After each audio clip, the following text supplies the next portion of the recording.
unidentified killer in London. Jack the Ripper. In the autumn of 1888, fear took over the streets of the East End of London. The narrow alleys of the district known as Whitechapel became the hunting ground of history's most infamous serial killer, a man the world would come to know as Jack the Ripper. No one knows his real name. No photograph of him has ever been confirmed. And more than a century later, his identity remains one of history's greatest unsolved mysteries. The first widely accepted victim was Mary Ann Nichols. In the early hours of August 31st, 1888, her body was discovered in Bucks Row. She had been attacked with shocking violence. Police believe the killer struck quickly under the cover of darkness before disappearing without leaving enough evidence to identify him. Just over a week later, on September 8th, another victim, Annie Chapman, was found in the backyard of 29 Hanbury Street. The similarities between the two murders convinced investigators they were hunting the same killer. On September 30th came what became known as the double event. Within a single night, two more women lost their lives. The first was Elizabeth Stride, found in Dutfield's yard.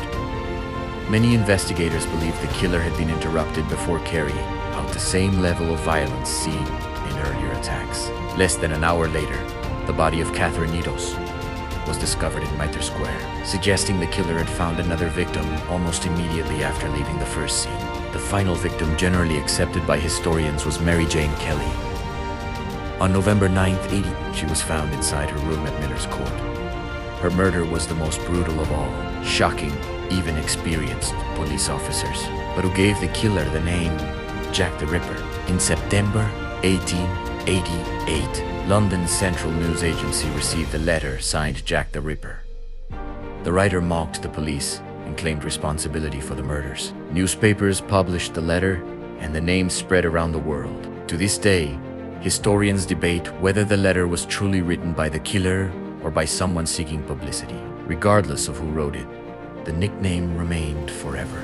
The victims were not simply names in old newspapers. They were real women facing poverty and hardship in Victorian London. Their deaths revealed the desperate living conditions in Whitechapel and sparked demands for social reform. Over the years, hundreds of suspects have been proposed, including doctors, butchers, sailors, barbers, and even members of the royal family. Yet none has ever been proven to be Jack the Ripper. More than 130 years later, the mystery endures. His identity was never confirmed. He was never arrested. He was never brought to justice. Jack the Ripper vanished into history, leaving behind unanswered questions, frightened memories, and one of the greatest criminal mysteries the world has ever known.